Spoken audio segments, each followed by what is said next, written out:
Tuhan bersamamu.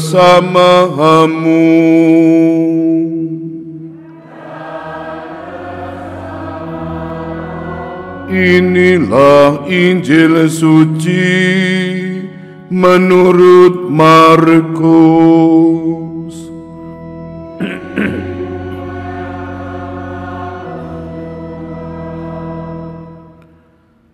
Pergilah ke seluruh dunia, beritakanlah Injil kepada segala makhluk. Setelah Yesus bangkit dari antara orang mati, pagi-pagi pada hari pertama minggu itu, ia mula-mula menampakkan dirinya kepada Maria Magdalena.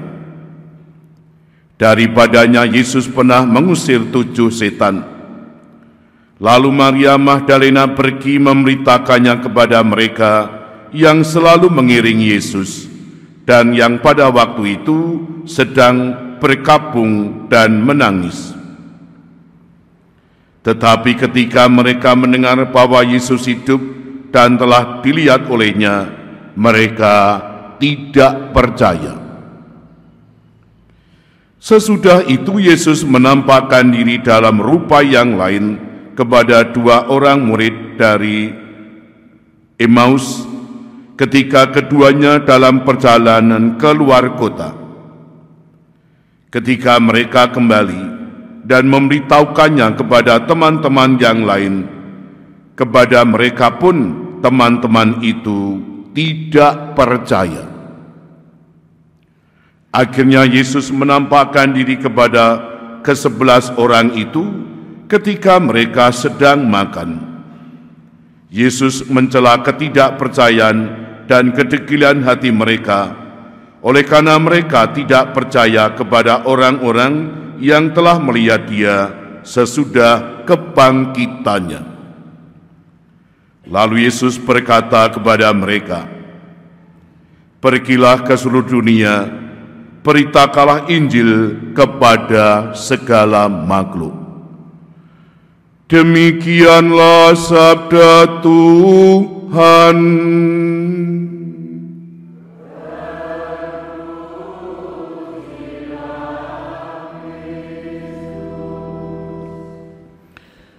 Saudara, Bapak, Ibu, Saudara terkasih, selamat pagi berkah dalam. Kita masih ingat zaman COVID 3 tahun, 4 tahun yang lalu. Kita kalau mendengar berita-berita orang yang tidak percaya COVID itu kadang geli. Dulu di Gerabak itu ada sekelompok orang yang tidak percaya. Lalu layat dikerubung, ya akhirnya do mati tengguri tak pirang-pirang. Pekanbaru, dulu ada kabupaten yang tidak percaya adanya COVID. Kandhani tetap bekerja biasa. Bahkan bupatinya memerintahkan, dah kita mengajar biasa kerja. Akhirnya apa? Ya do mati. Ora percaya. Dalam karangnya kayak ora percaya kuwi gaweane Jepang, gaweane Amerika, sah. Ya akhirnya apa? Mati. Kenapa? Karena tidak mau percaya apa yang disampaikan oleh pemerintah. Bahkan itu virus berbahaya, dianggap hanya gawe-gawe. Nah, persis menyampaikan informasi harapannya dipercaya, namun tidak dipercaya seperti ini yang juga pernah dialami oleh Maria Magdalena, 2 orang murid dari Emmaus, seperti kita dengar dalam bacaan Injil tadi. Konteks bacaan, Yesus telah menampakkan diri mula-mula kepada Maria Magdalena. Lalu ia tergerak untuk menceritakan pengalaman iman ini kepada murid-murid, tapi apa? Omongannya dianggap omong kosong dan mereka tidak percaya. Lalu Yesus menampakkan diri kepada 2 orang murid dari Emmaus. Harapannya 2 orang ini lebih kuat dan bisa cerita. Kenapa?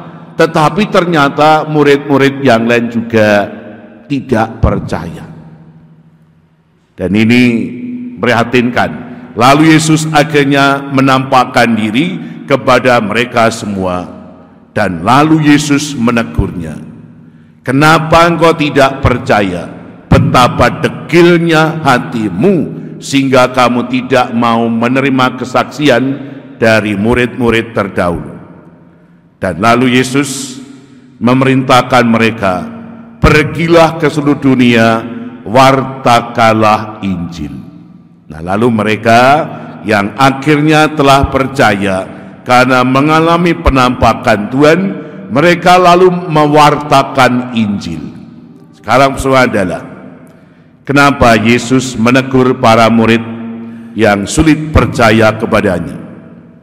Ada satu alasan, yakni karena Yesus prihatin sudah beberapa orang mengalami penampakan dan harapannya mereka lalu bisa bersaksi, tetapi diragukan. Tetapi yang elok adalah mereka yang diragukan itu tidak tinggal diam dan tetap berusaha menyampaikan berita ini kepada banyak orang.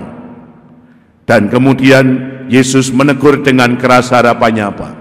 Supaya para murid yang akhirnya mengalami penampakan dan percaya kepada Tuhan yang telah bangkit ini, supaya mereka menjadi saksi-saksi iman yang bermutu. Yang kedua, supaya mereka tidak tinggal diam, tetapi berani mewartakan tentang Yesus, bahwa kematian Yesus di kayu salib bukan karena kekalahan, tetapi bagian dari karya Allah yang sedang ingin menyelamatkan orang dengan mengorbankan Yesus sebagai korban untuk menebus dosa. Lalu contohnya seperti apa? Orang yang semula ragu akhirnya percaya dan bisa bersaksi dengan handal. Misalnya seperti yang dialami oleh Petrus dan Yohanes, kita dengar dalam bacaan pertama. Mereka ini adalah orang-orang yang betul-betul telah mantap imannya. Mereka tidak hanya sekedar mengimani, tetapi kemudian bisa berkarya, bahkan membuat mukjizat menyembuhkan orang sakit. Dampaknya apa? Banyak orang tersedot perhatinya kepada Petrus, Yohanes, dan mereka mulai mengimani tentang Yesus. Namun elit tokoh agama Yahudi menjadi tidak suka. Mereka dibawa ke sidang pengadilan dan akan dihukum, tetapi bukti nyata orang yang disembuhkan ada di sebelahnya, dan mereka tidak bisa membantah apa yang dikatakan Petrus, Yohanes tentang Yesus. Mereka tampil sebagai orang-orang yang handal. Walaupun diancam, dilarang, justru mereka semakin berkobar menyampaikan kesaksian. Saudara, Bapak, Ibu, Saudara terkasih, percaya penuh kepada Yesus yang telah bangkit, berani memberikan kesaksian dan mewartakannya kepada banyak orang, supaya semakin banyak orang mengenal, mengimani Yesus seperti ini, yang mau diwartakan oleh gereja kepada kita hari ini. Nah, kita orang Katolik yang sudah percaya dan mengimani Yesus yang telah bangkit. Persoalannya, apa ya awake dhewe wani kaya Petrus, Yohanes tadi?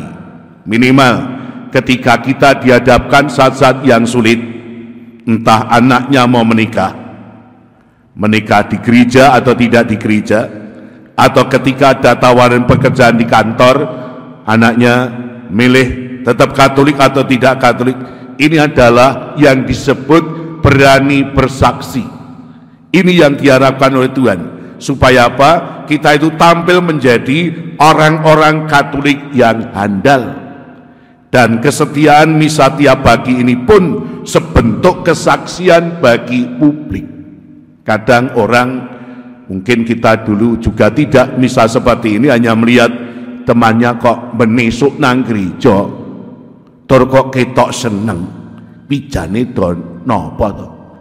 Lalu mungkin ada yang hanya coba-coba, oh iya bulane kepenak, akhirnya melu misa ketagihan, lalu misa menjadi kerinduan, sehingga akhirnya ikut menjadi saksi sebagai orang beriman dengan cara tekun setia misa seperti ini. Maka mari kita meramat Allah, semoga Roh Yesus yang telah bangkit mengubarkan kita dalam rangka menggereja, supaya iman kita mantap dan semakin tampil menjadi saksi-saksi iman yang berkualitas. Kemudian kepada Bapa dan Putra dan Roh Kudus.